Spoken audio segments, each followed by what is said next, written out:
Días de trabajo y de prueba. Durante más de 3 años, Éfeso fue el centro de la obra de Pablo.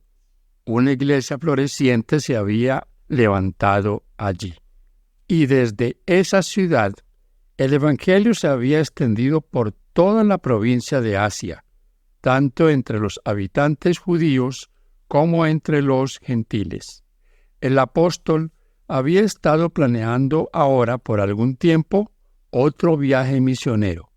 Se propuso Pablo en espíritu partir a Jerusalén, después de andar a Macedonia y a Acaya, diciendo: después que hubiese estado allí, me será menester ver también a Roma. De acuerdo con este plan, envió a Macedonia a 2 de los que le ayudaban, Timoteo y Erasto. Pero, sintiendo que la causa en Éfeso demandaba todavía su presencia, decidió permanecer allí hasta después de Pentecostés. Pronto, sin embargo, se produjo un suceso que apresuró su partida. Una vez al año, se celebraban en Éfeso ceremonias especiales en honor de la diosa Diana. Con este motivo, venían a la ciudad grandes multitudes de todas partes de la provincia y se ejecutaban durante todo ese periodo grandes fiestas con mucha pompa y esplendor. Este tiempo de fiesta constituía un tiempo de prueba para aquellos que acababan de aceptar la fe. La compañía de los creyentes que se reunían en la escuela de Tirano era una nota discordante en el coro festivo, y se los hacía objeto del ridículo, el reproche y el insulto. Las labores de Pablo habían asestado al culto pagano un golpe eficaz. En consecuencia, del tal se notaba un decaimiento perceptible en la asistencia a la fiesta nacional y en el entusiasmo de los adoradores. La influencia de sus enseñanzas se extendía mucho más allá de los conversos activos a la fe. Muchos que no habían aceptado abiertamente las nuevas doctrinas llegaron a iluminarse hasta el punto que perdieron toda confianza en sus dioses paganos. Había también otra causa de descontento. Se había convertido en un extenso y lucrativo negocio en Éfeso la fabricación y la venta de pequeños santuarios e imágenes, moldeadas conforme al templo y la imagen de Diana. Los que se interesaban en esta industria descubrieron que sus ganancias disminuían, y todos acordaron en atribuir el desventurado cambio a las labores de Pablo. Demetrio, un fabricante de templecillos de plata, reunió a los que trabajaban en este oficio. Dijo: varones, sabéis que de este oficio tenemos ganancia, y veis y oís que este Pablo, no solamente en Éfeso, sino a muchas gentes de casi toda el Asia, ha apartado con persuasión, diciendo que no son dioses los que se hacen con las manos. Y no solo hay peligro de que este negocio se nos vuelva en reproche, sino también que el templo de la gran diosa Diana sea estimado en nada, y comience a ser destruida su majestad, la cual honra toda el Asia y el mundo. Estas palabras despertaron las excitadas pasiones del pueblo. Llenáronse de ira, y dieron alarido diciendo: grande es Diana de los Efesios. Rápidamente se difundió un informe de este discurso y la ciudad se llenó de confusión. Se buscó a Pablo, pero el apóstol no pudo ser hallado. Sus hermanos, siendo advertidos del peligro, le hicieron salir apresuradamente del lugar. Fueron enviados ángeles de Dios para guardar al apóstol. El tiempo en que había de morir como mártir todavía no había llegado. Ya que no podían encontrar el objeto de su ira, la turba se apoderó de Gayo y Aristarco, macedonios, compañeros de Pablo, y con estos unánimes se arrojaron al teatro. El lugar en que Pablo había sido ocultado no estaba muy distante, y pronto se enteró él del peligro en que se hallaban sus amados hermanos. Olvidando su propia seguridad, quiso ir al teatro para hablar a los que causaban el tumulto, pero los discípulos no le dejaron. Gayo y Aristarco no eran la presa que el pueblo buscaba, de modo que no había de temerse que les hicieran mucho daño. Pero a la vista del pálido y agobiado rostro del apóstol, se hubiera despertado las peores pasiones de la turba, y no habría habido la menor posibilidad humana de salvar su vida. Pablo estaba todavía ansioso de defender la verdad ante la multitud, pero fue al fin disuadido por un mensaje de amonestación enviado desde el teatro. Algunos de los principales de Asia, que eran sus amigos, enviaron a él rogando que se presentase en el teatro. El tumulto del teatro iba creciendo. Algunos gritaban una cosa y otros gritaban otra cosa, porque la concurrencia estaba confusa, y los más no sabían por qué se habían juntado. El hecho de que Pablo y algunos de sus compañeros fueran de sangre hebrea llenó a los judíos de deseo de mostrar claramente que no simpatizaban con él ni con su obra. Por lo tanto, presentaron a uno de los suyos para que expusiese el asunto ante el populacho. El orador elegido fue Alejandro, uno de los artesanos, un candelero a quien Pablo se refirió más adelante como uno que le había hecho mucho daño. 2 Timoteo 4:14. Alejandro era un hombre con considerable habilidad y concentró todas sus energías para dirigir la ira de la gente exclusivamente contra Pablo y sus compañeros. Pero la turba, dándose cuenta de que Alejandro era judío, lo hizo a un lado, y fue hecha una gran voz de todos, que gritaron casi por 2 horas: «Grande es Diana de los Efesios».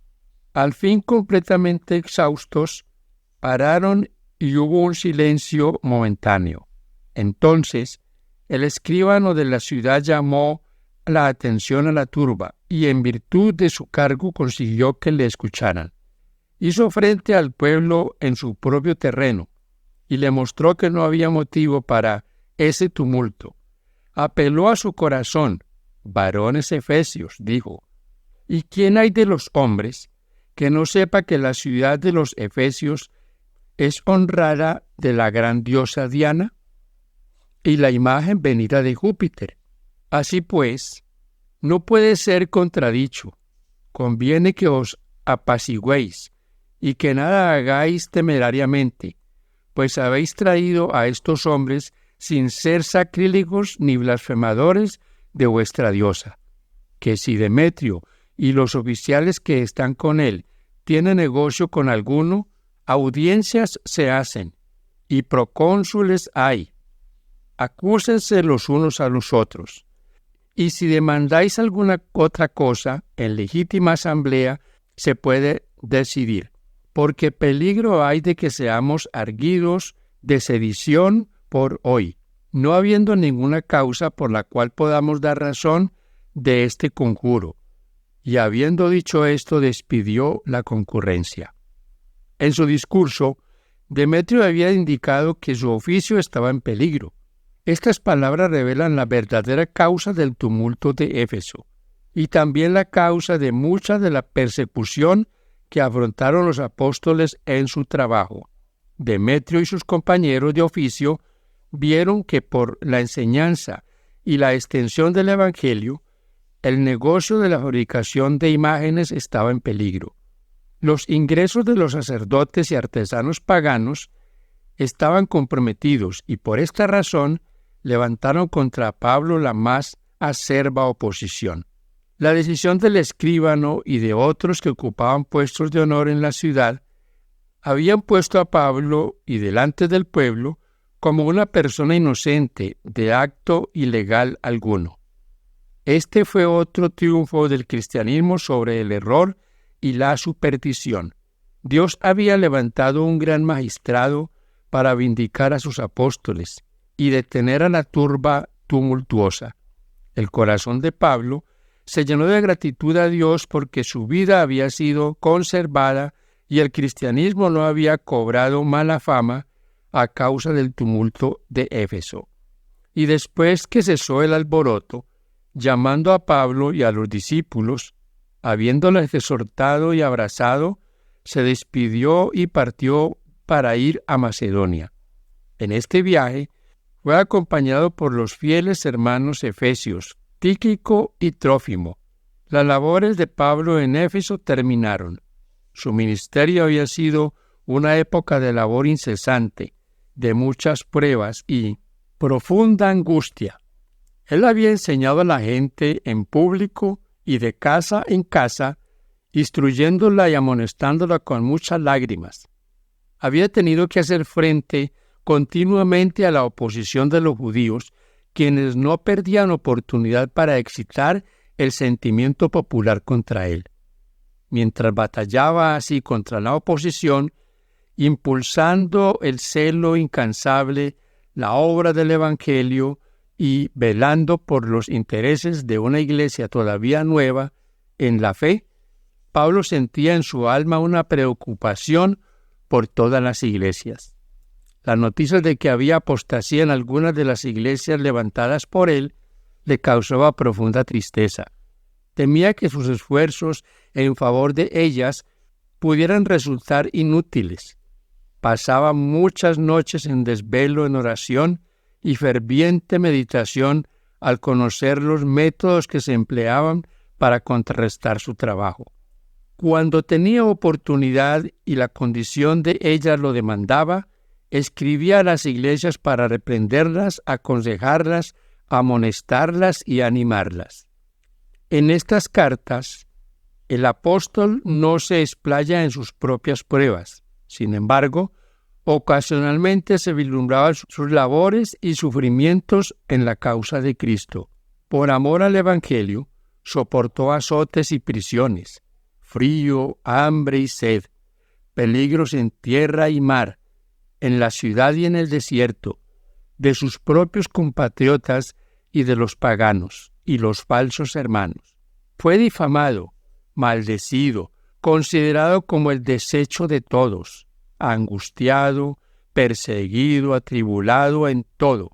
Estuvo en peligros a toda hora, siempre entregado a la muerte por causa de Jesús. En medio de la constante tempestad de oposición, el clamor de los enemigos y la deserción de los amigos, el intrépido apóstol casi se descorazonaba, pero miraba hacia atrás al Calvario y con nuevo ardor se empeñaba en extender el conocimiento del crucificado.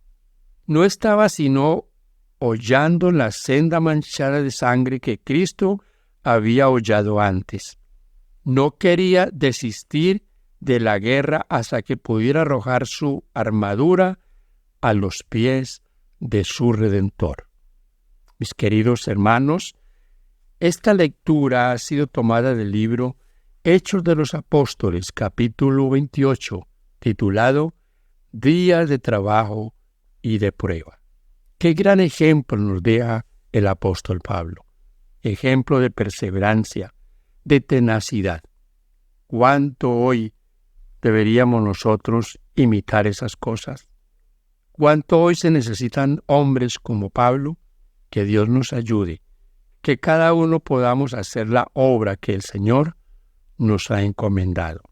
Habrán peligros, habrán estrecheces en muchas cosas, pero el Señor estará con nosotros.